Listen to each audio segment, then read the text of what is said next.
तो गाइज जब भी आप लोग अपने गाने को मिक्स और मास्टर कर रहे होते हो तो वो कभी भी प्रोफेशनल क्वालिटी नहीं निकल कर आ पाती है, क्योंकि आप कभी भी प्रॉब्लम्स को आइडेंटिफाई नहीं करते और कुछ भी प्लगइन लगा देते हो मिक्सिंग और मास्टरिंग की चेन्स के अंदर। इसीलिए आज की वीडियो में मैं आपको ये सिखाने वाला हूँ कि मैंने इस गाने को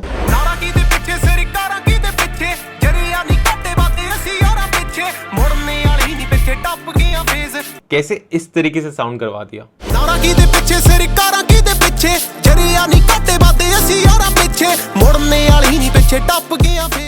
तो गाइस आप एक बार सुनकर देखते हैं कि विश्व ने जो मेरे को फाइल भेजी थी, तो विश्व इस गाने की म्यूजिक प्रोड्यूसर है, तो वो किस तरीके से साउंड कर रही थी जो और जो उनका रेफरेंस था वो कैसे साउंड कर रहा था। तो एक बार उनकी गाने की फाइल सुनते हैं।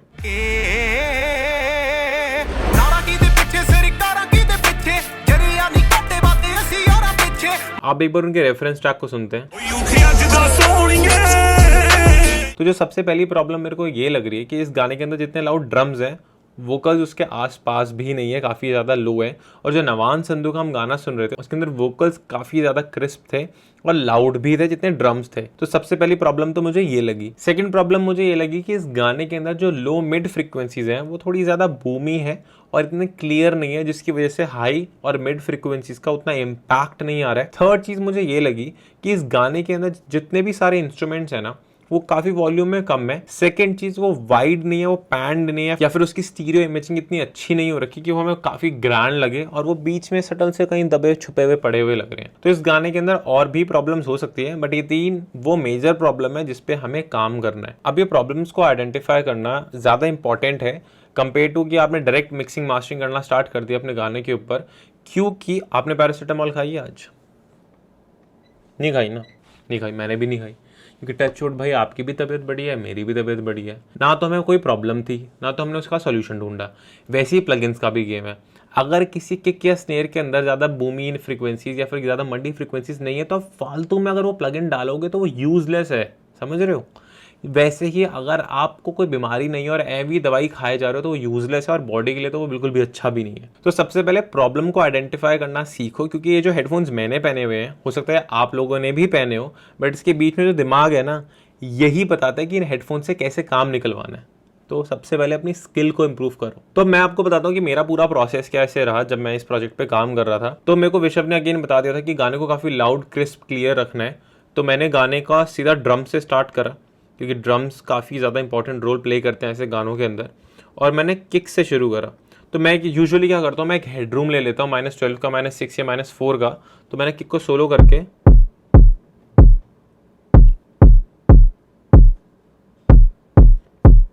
ऑलमोस्ट -6 का हेडरूम ले लिया था मैंने। और फिर मेरे को फील हो रहा था कि यार किक के अंदर हल्का सा थम्पीनेस या हल्का सा वो पंच नहीं है, तो मैंने बहुत सटल सा ड्रम बस को डाला है जो कि डिस्टॉर्शन ऐड कर रहा है ओनली 7% इस पूरे किक के अंदर। तो इसे थोड़ा वो और थम्प, वो थोड़ा और एनर्जी से ऐड हो जाती है किक के अंदर। देन मैंने प्रो Q4 से हल्की सी लो मिड फ्रिक्वेंसीज को डायनामिकली बूस्ट करा है। और एक बार ये मैंने मिक्स मास्टर पूरा कर लिया था, तो एंड में मैंने वैसे EQ डाला था, जो कि मैं आपको दिखा भी रहा हूँ कि मैंने हल्का सा और लो मिड फ्रिक्वेंसीज को हमारे किक में बूस्ट करा है।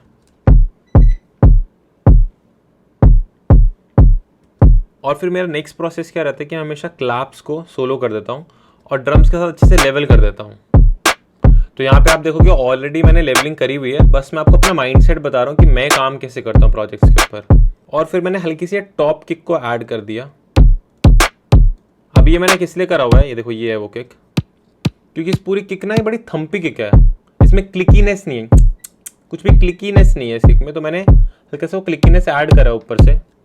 तो गाइज अगर आप अभी कंफ्यूज हो रहे हो कि क्लिकीनेस, ये EQ, लो मिड फ्रीक्वेंसीज, मिड फ्रीक्वेंसी, ये सब क्या होता है, तो आप हमारा 1-on-1 म्यूजिक प्रोडक्शन कोर्स को ज्वाइन कर सकते हो। और वीकेंड्स में आप और हम साथ में 2 से 3 घंटे के लेक्चर्स पढ़ेंगे कि म्यूजिक थ्योरी क्या होती है, EQ, कंप्रेशन, रिवर्ब, ये सब होता क्या है, और इस सब को पढ़कर हम एक प्रोफेशनल म्यूजिक को किस तरीके से क्रिएट करते हैं। और सबसे बेस्ट चीज, अगर आप हमारे इस कोर्स को ज्वाइन कर लेते हो तो आपको लाइफ टाइम डाउट सेशन मिलेंगे। मतलब हर वेंसडे को मॉर्निंग में आपको कभी भी डाउट आता है, इनफैक्ट आपका कोर्स खत्म भी हो जाता है, उसके बाद भी 4 साल बाद या 1 साल बाद कोई डाउट आता है, तो आप हमारे डाउट सेशन में एनरोल कर सकते हो हर वेंसडे को और अपने डाउट्स को क्लियर कर सकते हो। बट अगर आप अभी उनमें से हो जो अभी स्कूल में हो, कॉलेज में हो, या फिर इतना ज़्यादा मनी अभी इन्वेस्ट नहीं कर सकते because of some financial problems, तो मैं आपको रिकमेंड करूंगा कि आप हमारा प्री रिकॉर्डेड कोर्स को परचेज कर लो।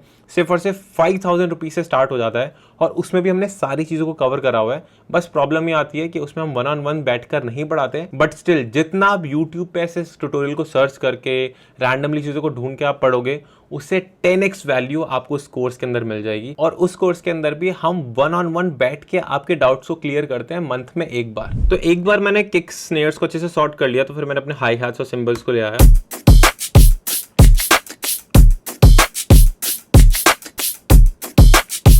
और फिर सिंबल्स और फिर थोड़े बहुत एक्स्ट्रा ड्रम्स की चीज़ें।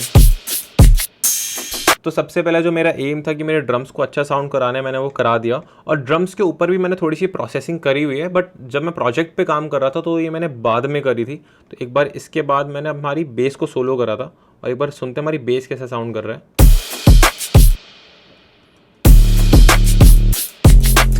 तो अभी बेस में पता है प्रॉब्लम क्या है? एक तो बेस बड़ी बूमी सी है, लो मिड्स फ्रीक्वेंसीज बहुत ज़्यादा है इसके अंदर, और अनवांटेड लो फ्रीक्वेंसीज हैं। देखो 20 हर्ट्ज के नीचे, जिस फ्रीक्वेंसी के नीचे हम सुन भी नहीं पाते, उसके नीचे भी अनवांटेड फ्रीक्वेंसीज पड़ी हुई है, तो मैंने वो रिमूव करी सबसे पहले। फिर हल्की सी जो बूमीनेस थी, लाइक जो बेस फ्रीक्वेंसीज थी जो कहीं कहीं जगह ज़्यादा हो जाती थी, वो भी मैंने कट करा हमारे इंटेलिजेंट EQ ब्लूम से। और अगेन जो थोड़ी सी लो फ्रीक्वेंसीज में कुछ ज़्यादा लग रही थी, वो मैंने हल्की सी डक कर दी, डक करनी है, रिड्यूस कर दी। अब एक क्लीन और अच्छी तो साउंड कर रही थी, बट अभी भी एक किक के साथ जेल नहीं हो रही थी, क्योंकि किक भी बेस फ्रीक्वेंसीज में आता है और बेस भी अगेन लो फ्रीक्वेंसीज बेस फ्रीक्वेंसीज में आता है। तो हम क्या करते हैं, जब जब किक आती है तब तक बेस डक हो, उसके लिए हमने यहाँ पे साइड चेन को यूज़ करा हुआ है। So side chain is a basic process जिसके अंदर जब भी लो फ्रीक्वेंसीज में किक आती है तो आपकी बेस डक कर जाती है, और आप इसी प्रोसेसिंग को वोकल्स पे भी यूज़ कर सकते हो कि जब वोकल्स आए तो गिटार डक हो जाए। बट मैंने यहाँ पे किक और बेस पे करा हुआ है। तो देखना जैसे किक आएगी इस किक स्टार्टर के अंदर तो बेस डक करेगी, देखो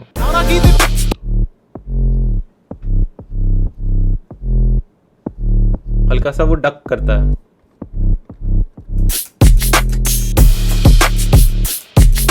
इसके पहले सुनो क्या था, पहले किक दो जो किक आ रही है ना, धंग धंग, अच्छे से ब्लेंड ही नहीं हो रही उसके साथ। अब सुनो, अब उसको स्पेस मिल रहा है। तो अब मैं बताता हूँ कि मैंने पहले ड्रम्स और बेस से स्टार्ट क्यों करा। देखो आपके गाने के अंदर 3 मेन फ्रीक्वेंसी बैंड्स होती हैं, लो फ्रीक्वेंसीज, मिड फ्रीक्वेंसीज और हाई फ्रीक्वेंसीज, ठीक है। तो लो फ्रीक्वेंसी का राजा होता है आपकी किक और बेस, हाई फ्रीक्वेंसीज के आपके राजा होते हैं थोड़े बहुत कहीं ना कहीं आपके vocals, but symbols, rides, open hats. और मिड फ्रीक्वेंसीज का अभी कोई राजा बैठा ही नहीं है, वो वोकल्स होगा। तो इसलिए मैं पहले ड्रम्स को और बेस फ्रीक्वेंसीज को अच्छे से मिक्स कर देता हूँ, जिससे हाई और लो फ्रीक्वेंसी के राजा आ जाए, और उसके बाद वोकल्स को लेकर आता हूँ, ना कि इंस्ट्रूमेंट्स को। नहीं तो आप कंफ्यूज हो जाओगे कि मेरे को इंस्ट्रूमेंट्स को कितना लाउड रखना है और वोकल्स को कितना लाउड रखना है। किदे पिछे सरकारां किदे पिछे जरिया नहीं काटे बादे ਅਸੀਂ यारा पिछे मुड़ने वाली नहीं पिछे टप गया बेस साडे मुरे करी जे कोई बनदा या तेज। देखो वोकल्स में मेरे को कहीं ना कहीं 3 प्रॉब्लम दिख रही है। पहला है कि वोकल्स में ऑटो ट्यून नहीं है। सेकेंड है कि वोकल्स जो हैं वो काफ़ी ज़्यादा डल है, उनमें ब्राइट फ्रीक्वेंसीज या हाई फ्रीक्वेंसीज इतनी है नहीं। तीसरी कि वोकल्स डायनामिकली बहुत ज़्यादा मूव करते हैं, कभी इतना ज़्यादा लाउड हो जाता है, कभी इतना सॉफ्ट हो जाता है। तो हमें 3 प्रॉब्लम्स को मेजरली फिक्स करना है। तो सबसे पहले मैंने ऑटो ट्यून को ऐड करा हुआ है, और पंजाबी म्यूज़िक के अंदर ना जनरली थोड़ा वो लोग ज़्यादा ऑटो ट्यून को यूज़ करना प्रेफर करते हैं, और स्पेशली इस आर्टिस्ट की भी यही डिमांड थी कि थोड़ा सा ऑटो ट्यून ऊपर हो। नारा किदे पिछे सरकारां किदे पिछे जरिया नहीं काटे बादे ਅਸੀਂ यारा पिछे मुड़ने वाली नहीं पिछे टप गया बेस। इसके बाद मैंने क्या करा, Pro Q4 को ऐड करा जो कि EQ है, और मैंने अनवांटेड लो फ्रीक्वेंसीज को और मिड फ्रीक्वेंसीज को डायनामिकली डक करा हुआ है, नारा किदे पिछे सरकारां किदे पिछे, और थोड़ी सी रेजोनेटिंग फ्रीक्वेंसीज हैं ये वाली। इसको मैंने यहाँ पे आप राइट क्लिक करोगे Pro Q4 के अंदर तो आपको स्पेक्ट्रल दिखेगा जो कि सिर्फ और सिर्फ उन्हीं रेजोनेटिंग फ्रीक्वेंसीज को डक करता है जो कि ज़्यादा लाउड जाती है और बाकी को छोड़ देता है। मैंने वो यूज़ करा हुआ है। नारा किदे पिछे सरकारां किदे पिछे। उसके बाद जैसे मैंने आपको बताया था इस वोकल के अंदर ज़्यादा हाई फ्रिक्वेंसीज है ही नहीं, ब्राइटनेस है ही नहीं, तो मैंने हल्की सी सबसे पहले सैचुरेशन ऐड करी है हमारी हाई फ्रिक्वेंसीज के अंदर। नारा की दे पीछे से कारा की, मिड फ्रिक्वेंसीज है ना जो ये वाली, नारा की दे पीछे से कारा की दे पीछे, इस पर कुछ नहीं करा हुआ, सिर्फ और सिर्फ इन फ्रिक्वेंसीज पे करा है। क्योंकि आप EQ से क्या करते हो ना, आप हाई फ्रिक्वेंसीज को बूस्ट या कम करते हो, सैचुरेशन से अगर हाई फ्रिक्वेंसीज होती भी नहीं है तो आप उनको ऐड कर देते हो। तो इसी रीजन से मैंने सबसे पहले सैचुरेटर को लगाया हुआ है और उसके बाद मैंने एक एनालॉग EQ लिफ्टिक उसको यूज करा हुआ है, नारा की दे पीछे से कारा की दे पीछे, एम्यूलेशन और फ्रेश एयर। तो ये दो प्लगइन्स क्या कर रहे हैं, हाई फ्रिक्वेंसीज को बूस्ट कर रहे हैं। बट मैंने डायरेक्टली हाई फ्रिक्वेंसीज को बूस्ट नहीं करा क्योंकि मेरे को समझ में आ रहा था कि भाई इस वोकल में है ही नहीं हाई फ्रिक्वेंसीज, तो 0 × 2 कर लूंगा तो कितना ही बढ़ जाएगा, वो ज़्यादा हाई फ्रिक्वेंसीज थी ही नहीं। तो सबसे पहले मैंने सैचुरेशन करा और फिर मैंने इनको बूस्ट करा।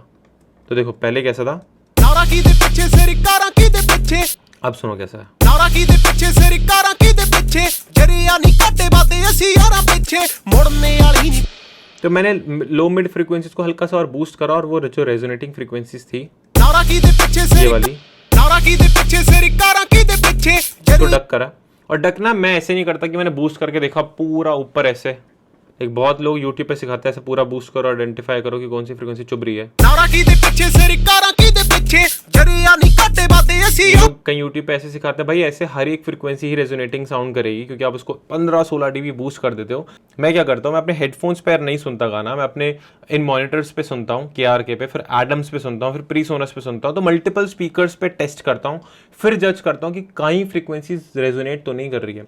और अगर मेरे को चेक भी करना है ना ऐसे, तो मैं 6 dB का बूस्ट दूंगा, उससे ज़्यादा नहीं दूंगा, 6 या 7, और फिर चेक करूंगा कि भाई कहाँ बूस्ट हो रही है।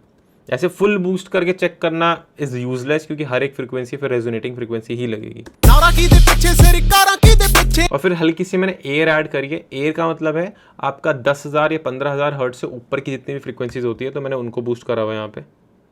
नारा की दे पीछे से कारा की दे पीछे, जरिया नहीं काटे बातें ऐसी यारा पीछे। फिर हमने मेन 2 प्रॉब्लम्स को सॉल्व कर लिया कि ऑटो ट्यून सही कर दिया, हमारी गाने को, हमारे वोकल्स को ब्राइट भी कर दिया। एक बार इन प्रोसेसिंग को ऑन ऑफ करके सुनते हैं। नारा की दे पीछे से कारा की दे पीछे, जरिया नहीं काटे बातें ऐसी यारा पीछे, मुड़ने वाली नहीं पीछे टप। फिर मैंने हल्का सा कंप्रेशन को ऐड करा हुआ है। नारा की दे पीछे से कारा की दे पीछे, जरिया नहीं काटे बातें ऐसी यारा पीछे, मुड़ने वाली नहीं पीछे टप। आई नो थोड़ा भी ज्यादा लाउड लग रहा होगा क्योंकि मैंने उसके बाद एक और कंप्रेसर ऐड करा था इंटेंशनली। नारा की दे पीछे से कारा की दे पीछे, तो उसके बाद मैंने ये दोनों कंप्रेशंस को अप्लाई करा था। और उसके साथ साथ इस EQ को ऑन करना बहुत ज़्यादा इंपॉर्टेंट है क्योंकि उसके बाद ना जो अनवांटेड लो फ्रीक्वेंसीज होती है वो फिर से उठकर ऊपर आ गई थी क्योंकि हमने सैचुरेशन ऐड करी थी। तो मैंने वो कट करा और ये तीनों को आप एक साथ सुनो। नारा की दे पीछे से कारा की दे पीछे, जरिया नहीं काटे बातें ऐसी यारा पीछे, मुड़ने वाली नहीं पीछे टप गया फेज, साडे मुरे करी जे कोई बनदा या तेज, साडे मुरे करी जे कोई बनदा या तेज केरा। फिर कहीं ना SS फ्रीक्वेंसीज थी वो हमने डीएसिंग से हटाई। नारा की दे पीछे से कारा की दे पीछे, जरी और हल्का सा कंप्रेस करा वोकल को। नारा की दे पीछे से कारा की दे पीछे, जरिया नहीं काटे बातें ऐसी यारा पीछे। और अगेन इंटेलिजेंट EQ यूज करा मिड फ्रीक्वेंसीज पे ब्लूम, और हल्की सी और अनवांटेड फ्रीक्वेंसीज हटाई। नारा की दे पीछे से कारा की दे पीछे, जरिया नहीं काटे बातें ऐसी यारा पीछे, मुड़ने वाली नहीं पीछे टप गया फेज। तो अब देखो सारी प्रोसेसिंग बंद करता हूँ। नारा की दे पीछे से कारा की दे पीछे, जरिया नहीं काटे बातें ऐसी यारा पीछे, मुड़ने वाली नहीं पीछे टप गया फेज, साडे मुरे करी जे कोई बनदा या तेज। तो वो जो एक एग्रेशन होती है ना वोकल्स में जो चाहिए होती है वो अब ऐड हो गई है, पहले वो मिसिंग थी। फिर मैंने एको को ऐड करा और रिवर्ब को ऐड कर दिया। नारा की दे पीछे से कारा की दे पीछे, जरिया नहीं काटे बातें ऐसी यारा पीछे, मुड़ने वाली नहीं पीछे टप गया फेज, साडे मुरे करी जे कोई बनदा या तेज। अब एक बार हमारा वोकल्स यहाँ तक रेडी हो गया था। अब मैं हमेशा मिक्सिंग में ब्रेक लेना प्रेफर करता हूँ और मैंने 20 से 15 मिनट की ब्रेक ली।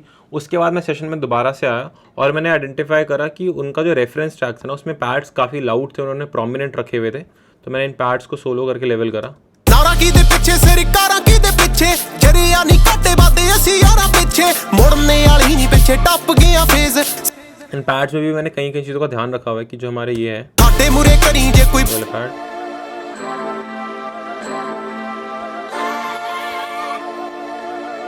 ये पहले थोड़े सेंटर में ज़्यादा थे, मैंने इनको थोड़ा और वाइड कर दिया। आप देखोगे ऑन करती और फैल जाता है। अलाइन डिले मैंने यूज़ करा हुआ है इसके लिए। क्योंकि सेंटर में वोकल्स आ रहे हैं ना, क्योंकि वोकल सेंटर में आ रहे थे ना, तो ऐसे पार्ट्स को यहाँ पर नहीं थोड़ा और ज़्यादा वाइड रखना होता है। तो उसके लिए मैंने अलाइन डिले को यूज़ करा हुआ है, जो कि हास इफेक्ट बेसिकली का प्रिंसिपल यूज़ कर रहा है उनको वाइड करने के लिए।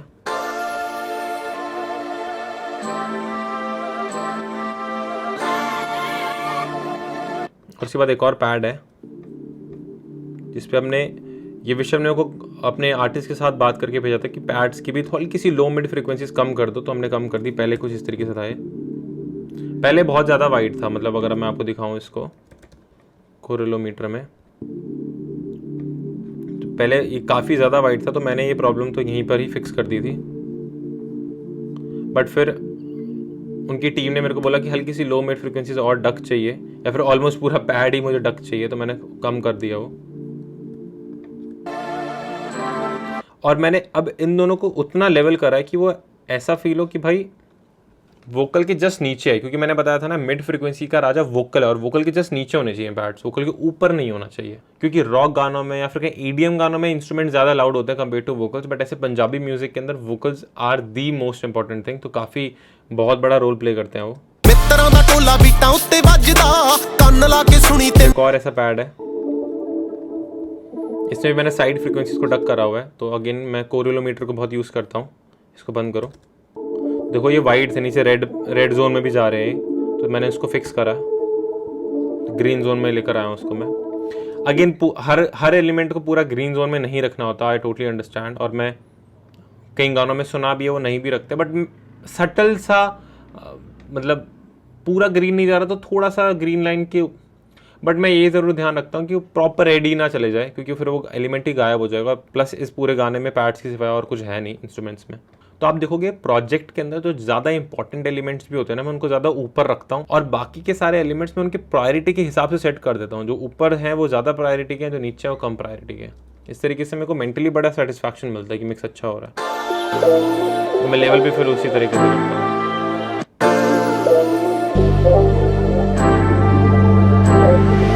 छाती ते खड़ा निकाल दे मैं पैर रख के, पहले गाना कैसे था? सुका के मैं जो कोई माड़ा तैनू तक के,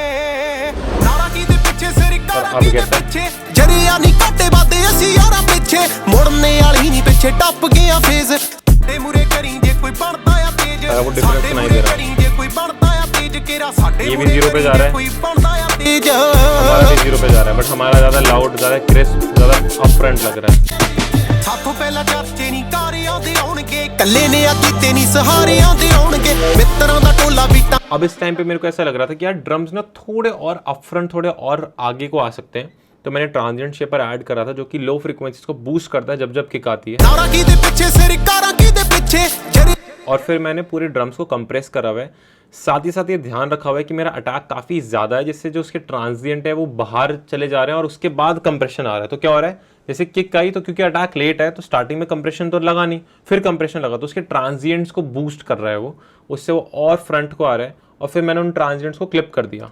नारा की दे पीछे सिर कारा की दे पीछे, जरिया नहीं काटे बाते असी यारा पीछे, मुड़ने वाली नहीं पीछे टप गया फेज, साडे मुरे करी जे कोई बनता या तेज, साडे मुरे करी जे कोई बनता या तेज केरा, साडे मुरे करी जे कोई बनता या तेज। तो एक बार हमारा पूरा प्रोजेक्ट मिक्स हो गया था, तो मैंने प्रोड्यूसर और आर्टिस्ट को फाइल भेजी, फिर उनको जो जो चेंजेस लगे वो मैंने चेंज करे पूरे गाने के अंदर, और सेटल से चेंजेस के बाद मैं आ गया था मास्टरिंग के ऊपर। और मास्टरिंग के अंदर मैंने सबसे पहले कंप्रेसर को लगाया हुआ है, जिसका मेन एम है जितने भी पीक्स हैं गाने के में जो सडन एकदम चेंजेस हो रहे हैं उसको डक करना।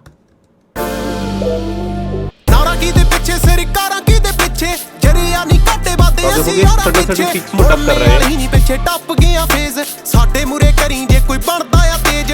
और फिर मैंने एक और कंप्रेसर को ऐड करा हुआ है यहाँ पे, जिसका मेन काम पीक्स पे काम करना नहीं है, जो बाकी की बॉडी है वो उस पे काम कर रहा है। नारा की दे पीछे सिर कारा की दे पीछे, जरिया नहीं काटे बाते असी यारा। और ये मैं जनरली इसलिए यूज़ करता हूँ कि गाना और ज़्यादा लाउड हो जाए और उसके ट्रांजिएंट्स भी ख़राब ना हो, तो मैं अटैक और रिलीज दोनों को बढ़ा देता हूँ। नारा की दे पीछे सिर कारा की दे पीछे, जरिया नहीं काटे बाते असी यारा पीछे, मुड़ने वाली। फिर पूरे गाने के अंदर मैंने हल्की सी हाई फ्रीक्वेंसीज को बूस्ट करा हुआ है और हल्का सा डायनामिक ईक्यूइंग करा हुआ है उस जोन से। नारा की दे पीछे सिर कारा की दे पीछे, जरिया नहीं और फिर मैंने गॉड पार्टिकल को एज अ लिमिटर यूज़ करा हुआ है। तो बेसिकली एक ऐसा प्लगइन है जो कि आपकी पूरी मास्टरिंग चेन को इसमें फिट कर देता है। तो एक काफ़ी फेमस मिक्सिंग और मास्टरिंग इंजीनियर है जेसन जोशुआ, तो उनका ये प्लगइन है और उनकी जो पूरे मास्टरिंग की चेन है ना वो इस नॉब के अंदर उन्होंने ऐड कर रखी है। इससे बेसिकली होता क्या, हल्की सी सैचुरेशन और हल्के से मिड्स थोड़े और प्रोमिनेंट हो जाते हैं और हल्का सा क्लिपर भी है इसके अंदर।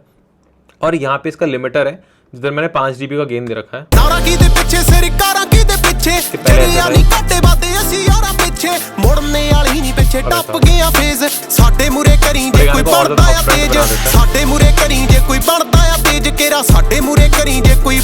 तो अगर आप चाहते हो कि मैं इस प्लगइन के ऊपर एक इन डेप्थ वीडियो बनाऊं तो आप कमेंट कर सकते हो। अगेन ये वीडियो कोई स्पॉन्सर्ड नहीं है क्योंकि इस प्लगइन को मैं खुद ज़्यादा यूज़ करता हूं, इसलिए थोड़ा बता रहा हूं मैं इस प्लगइन के बारे में। तो गाइज आई होप आपको समझ में आया होगा कि पूरे प्रोसेस में मेरा माइंडसेट क्या था और मैं मिक्सिंग और मास्टरिंग कैसे कर रहा था। और मैं हर बार यही अपने आप से क्वेश्चन करता हूँ प्लगइन डालने से पहले कि ये प्लगइन कर क्या रहा है और मैं डाल क्यों रहा हूँ। और गाइज अगर आप लोग ये चाहते हो कि मैं आप लोगों का गाना मिक्स और मास्टर करूं तो आप हमारी वेबसाइट पे जा सकते हो, सर्विसेज टैब पे ये फॉर्म फिल कर सकते हो और हमारी टीम आपको कांटेक्ट कर लेगी। और अगर सीखना चाहते हो तो अगेन आप हमारे कोर्सेज को ज्वाइन कर सकते हो, डिस्क्रिप्शन में लिंक रहेगा। मिलते नेक्स्ट वीडियो में, बाय बाय। तो गाइज रिसेंटली हमारा स्टूडियो पंजाब शिफ्ट हो गया तो मैं वीडियोज़ को बहुत दिनों बाद शूट कर रहा हूँ, इसलिए भाई बहुत अटक भी रहा था मैं। तो आई होप मेरी एनर्जी वापस आ जाएगी नेक्स्ट वीडियोज़ में।